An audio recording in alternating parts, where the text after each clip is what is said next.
Okey, sekarang ni aku tengah buat satu app hafazan Al-Quran untuk UPKK. Memang ada 11 surah. Jadi function dia macam mana? Okey, setiap ayat tu kita boleh tracking dah sama ada okey dia tak okey. Dan juga tafsiran dan pengajaran surah. Ada 7 ayat Makkiyah dan tentang sifat pendusta agama kan untuk surah tu. Dan di bawah ni dia ada status hafazan surah Al-Ma'un tu sendiri. Jadi berapa yang dah dijawab, ayat mana yang tak dijawab kan. Kalau tengok ni dia tulis ayat nombor 7 belum hafal. Jadi kita boleh tracking lah. Okey, ringkasan keseluruhan lagi kat bawah dia punya status. Cuma kalau kita buat surah seterusnya, contoh surah Al-Qurash ni, dia ada satu lagi function, iaitu kita hafal semua ayat. Contohlah memang dia hafal, jadi tekan je button hafal semua ayat.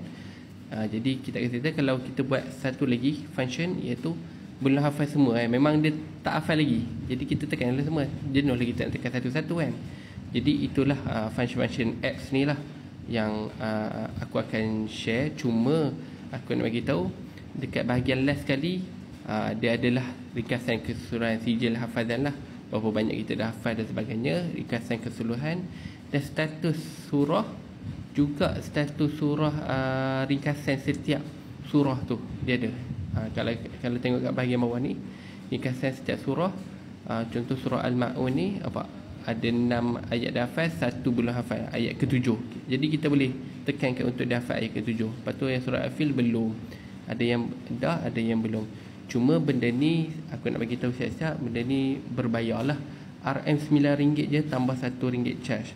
Okey, sebab sebenarnya macam mana nak bayar. Okay, dekat bahagian aku punya profile boleh tekan link 3 tu. Lepas tu bahagian apps hafazan surah pilihan. Sebab aku tengah usaha untuk dapatkan Canva Pro supaya aku dapat buat lebih lagi apps untuk di-share lah dengan korang semua lah.